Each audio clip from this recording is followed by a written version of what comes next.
Welcome to Tea with Honey. It's your girl HoneyDaVinci and I'm back with another video. So, Nicki Minaj was on the Fendi podcast, and so you could tell this interview was kind of old, but it just came out. You know what I mean? Because she's wearing this outfit that she had on Queen Radio when it was her and Kenneth, and she had on like this denim like dress shorts type of thing going on with the high boots, and he had on the pink shirt, and they took pictures together, and she had the orange hair with the clips in and all that. Just to let you guys know, it is freaking 4 something in the morning and I am freaking recording, so I'm going to need you guys to hit like and subscribe just on that note alone. It is quarantine, your girl is beat, hair laid to the walls, and it is 4 o'clock, almost 5 o'clock in the morning, and I am recording, okay? But anyways, so, Nicki Minaj is on the Fendi podcast, and, Fendi had came on to, Queen Radio, and, they talked about their past, they hashed things out, and so I guess they agreed to exchange interviews. So now Nicki Minaj is on his show, and, they're talking, they're getting into it, and the thing I like about when Fendi and Nicki Minaj talks to each other, you get to see like a glimpse and a taste of old Nicki, which, never really left, but when she's around New Yorkers, I like when Nicki is around New Yorkers, because, like, she be on her Barbie shit, but she be on her hood Barbie shit, like, you know what I mean? She be having her edge to her, she be rougher, she be less, she be more that hardcore type of essence to her, and I love that about Nicki. And so, she's on the show with him, and, he's asking her about how things are in the music industry, and she talks about how right now she's working on her sound because she has this issue with dumbing down her music, because as we know, Nicki Minaj is a lyricist. Girl got bars. She's out-rapped some of the best rappers in the world. Most of the best rappers in the world. You know what I mean? She's the only female rapper who's ever been on a record with Kanye West and Jay-Z and out-rap both of them. You feel me? Pull up in that monster automobile gangster with a bad bitch that came for Drink Lanka. Yeah, I'm in that Tonka, color of Willy Wonka. You could be the queen, but watch the queen conquer. Listen, that... period. That's all I gotta say about that. I don't even gotta say nothing. The bars speak for itself. You feel me? And so, for her, it's like with this new generation where bars don't really matter. It's more about the beat. It's more about the hook. It's more about, will this make me dance? That for an artist like her, whose craft is based around the bars, it's hard for her to find the lane that she fits in, because she's not a bandwagoner. She's not the type of person to just hop on a bandwagon and switch up and like dumb down her rhymes so that she can be catchy and trendy. You know what I mean? She's very passionate about the art, and she's a perfectionist when it comes to the art. And any real rapper is going to be all about the bars. You know what I mean? A lot of real rappers don't even listen to mainstream music. They listen to underground music. You know what I mean? People that's doing battles and things like that. They don't even listen to the rappers of the day and age. A lot of them look down on the rappers of today's day and age because to them it's mumble rap. You get what I mean? So she never said any of this. She never said she felt like they were mumble rappers or anything like that. What she just was saying is that because, people will love to make it seem like Nicki Minaj has done something that she hasn't even done. So let's be clear, Nicki Minaj never called anybody a mumble rapper. But Nicki Minaj was just basically saying how right now she feels like with this new album that she's about to put out soon, within the next few years, that she's found her sound. You know what I mean? And that's always a beautiful thing as an artist who's been in the game for over 10 years to still find your sound. Me personally, I love the Queen album. You know what I mean? Ganja Burns, Hard White, Sir. I loved it. What? I was in my bag. Chung-Li, well, you couldn't, y'all, listen. Chung-Li, anytime I was in the club, I was beating on my chest. What? beating on my chest. What? Like, I was going off. I love me some Nicki Minaj, and I'm always going to love me some Nicki Minaj, okay? One of the other things that she also talked about is the struggles of being a black woman in the game, because, you know, Fendi was talking about how when Nicki Minaj first got in the game, it was during a time where there weren't really any female rappers that were out around that time, and they were really looking for a lighter skinned woman to fill the spot. And so he felt like, being that Nicki Minaj came in the door and raised the bar so high, that it would make it harder for brown skinned women of a particular hue to get in, because then they would have to top that bar. And Nicki Minaj basically was like, well, yeah, that's true, but it's always been hard for black women to get in the door anywhere, in any lane. She was talking about how on Wall Street, if she was to get a job, if she was to go in for an interview on Wall Street and there was a woman who wasn't black, or maybe she was a white woman, and she felt like the white woman would probably get the job before her, unless she was 2 or 3 times more intelligent or better at the job than the white woman. So, and that's facts. And anybody who says that isn't facts is living in a bubble and needs to come to reality, because that is absolute facts. In most cases, I'm not going to say all, but in most cases, that is absolute facts. Another thing they talked about is the beef between Fendi and Nicki Minaj. So, you know, they kept going down memory lane, talking about the past, and basically that gutter that they came out of. And when I say the gutter, I'm not talking about like being dirty or nothing like that.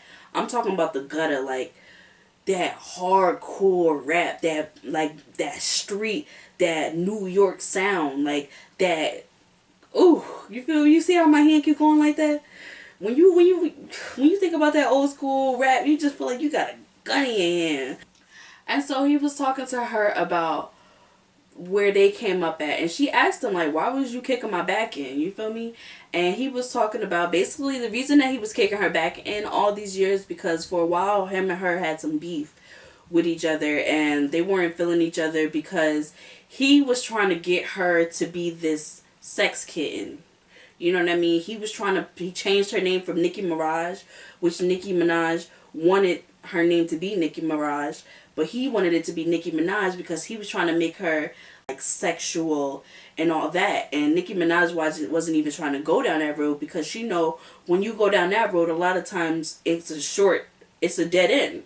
Because guys are just going to want to sleep with you. They're not going to take you serious. They're going to disrespect you and do all these things to where it's not a long-lasting road, as opposed to when you come out and you put forth that raw talent, the talent's going to speak for itself. At least back then, that was the case. So she wanted to focus on that. You know what I mean? She wasn't trying to be that girl.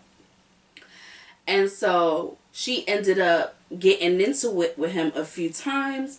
And then Deb, which is Waka Flocka's mom, came in and began managing her. And so him and her had got into a real bad beef, and they went their separate ways. Not long after she went her separate ways with him, that's when she officially blew up, because he did put her on a VD where she went right after Wayne, and so Wayne had noticed her, and once Wayne officially reached out to her, she had already been with Deb. So he had just missed the mark, pretty much. And so he said that the reason he was dissing her all those years was because pretty much he was hurt. He felt like he had made an investment. He had put all this work in, and as soon as he let the investment go, the investment grew. And so he was pretty much bitter about it. And that's why he was dissing Nicki Minaj. And Nicki Minaj let him know, like, she would have preferred if he would have just reached out to her, because she's easier to talk to, and she wouldn't have had no bad blood for him. Now, I believe it. A lot of people don't give Nicki Minaj any credit on her personality, but Nicki Minaj is a Sagittarius, and if you know anything about a Sagittarius, we are outgoing. Yes, I'm a Sagittarius too. We are optimistic, we're bubbly, we're fun by nature, we're charismatic, we're honest to a fault. We're the only sign in the zodiac where our key characteristic is honesty. You know what I mean? So I don't know why people be saying that Nicki Minaj be lying, because she dead don't be lying. She's a Sagittarius. We're not known to be liars. Yes, there can be some Sagittarius that are liars, but depending on where your sun is and your moon is and what year and the dates, it's not really likely for a Sagittarius to be a liar. We're more likely to be honest to a fault, like on some like brutally honest, saying things where people are like, you need to get a filter. You get what I mean? So that's where you have situations like Miley was good at an award show, things like that happening, because we're honest to a fault. We're going to say what's on our minds a lot of the times and think about the actions later. You know what I mean? So, all that being said, they did talk about how they reconnected, and the way they reconnected was through Booth, and Booth is the DJ. And so Booth basically talked to Fendi, exchanged numbers with Fendi about, getting in contact with Nicki Minaj and making things right. And just like Nicki Minaj told him, had he had reached out to her prior, it wouldn't have been really that bad. Like, it wouldn't have been a situation where she was just hating him or being disrespectful to him. When he reached out to Nicki Minaj, she was there, ready, and open to have the conversation. You get what I mean? And welcomed him with like a, warm greeting. Like, hey, ugly. What's up, ugly? You know what I mean? Like, that's that's how we greet people we love sometimes.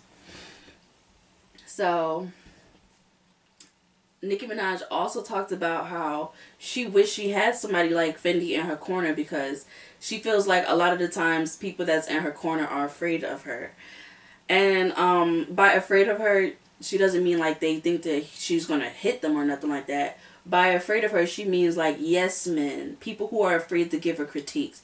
People who are afraid to get really in her face and tell her, like, come on girl, get up. Let's go. Let's go hit up these studio sessions. Let's go here, let's go there. You know what I mean? Like, people who are not afraid to basically push her for greatness. You know what I mean? And he was one of those people who did that. And they talked about how there was situations where he had her on rooftops in freezing cold weather in a tank top, and she was looking at him like, dude, is you crazy? Like, we about to shoot right here. And he was like, let's get it done. But they got it done. You know what I mean? And so it's nothing like having someone who believes in you in your corner. You know what I mean? To push you, even when you don't feel like pushing yourself. And they talked about positive energy and how that positive energy can truly affect you in a positive way. One of the other things they talked about is other female rappers. So he asked her, would she ever consider taking any female rappers under her wing, like how he did her, to help them get on and like basically sign them or something like that. And she said that she actually has been doing that now. She said that she always wanted to do it, but she didn't want to do it unless she could fully commit to it. So a lot of time what these rappers will do is they'll make a label, sign some artists just to get a check from the labels, and then basically abandon the artists and their careers go nowhere. But she, being that she is an artist, she understands what being an artist is like, and she also is established. She really wants to put the effort in to help the artist that she signs, kind of like how Wayne was very on her and was very much actively involved in her career and the development of her. So that's the type of upbringing she had in the music industry, and how she wanted to be able to do the same thing for her artists, which is very which is very honorable, because a lot of times these people come into the music industry just trying to become stars, trying to do their craft, trying to do what they love, which was music, and they end up getting screwed over because somebody isn't really ready to be their manager, isn't really ready to, focus on getting them on and helping them out. And so she decided that now's the time, and she does have some artists that she has in mind, men and women, that she's interested in signing and, helping to put on. Another thing they talked about is loving the game, versus loving the music. So Nicki Minaj talked about how back in the day when she first was getting on and she was like very business savvy, and how she was very in love with the game. And by the game, she was talking about the industry and the endeavors that you go through when you maneuvering through the industry, and you coming in contact with people, and you networking, and you putting out mixtapes, and you go into you go into these venues, and meeting all these people, and basically moving the chess pieces on your chessboard and getting shit done. She talks about how now that she's seasoned in the game, she's more in love with the music rather than the game. Like now it's to the point where the game is just getting pretty toxic. And so she's not in love with the game like she used to be. Now she's just in love with the music. Which she's always been in love with the music, but now it's like just the music that she's really in love with. And she's in love, she still has that drive for music, and she still has that drive for getting in the studio. And I can't wait for her to drop the Fifth thing because, like I said, I love the Queen album. It was a great album, and I look forward to seeing and hearing, her new sound and all of her endeavors. Overall, I thought it was a great interview. It's really nice to see Nicki Minaj because, we haven't seen her in a while, ever since the situation happened with her husband. And so it's really nice to finally see her, even though we could tell it was an old interview. It was very nice to see her nonetheless because, we miss Nicki. We miss seeing her. We miss hearing from her. And, I hope she's okay during this quarantine time and the pandemic and everything. I always love to see Nicki Minaj in front of people she's familiar with because that's when she opens up the most. Like when she's with Flex, you know what I mean? It's the same thing. When she's with Flex, she's known Flex for many years, and it's like a comfort she has where she can open up and be herself. Which she's going to be herself regardless because, she's a Sagittarius, so she's raw, But overall, I would give that, I feel like that was a great interview for Fendi overall, and I like to see them make amends. And hopefully we see, more Nicki. Maybe they put it out now because now we're about to start seeing more Nicki. Who knows? But that's my video. Love you guys. Don't forget to like, subscribe, hit that notification bell. And I will catch you guys on the next video.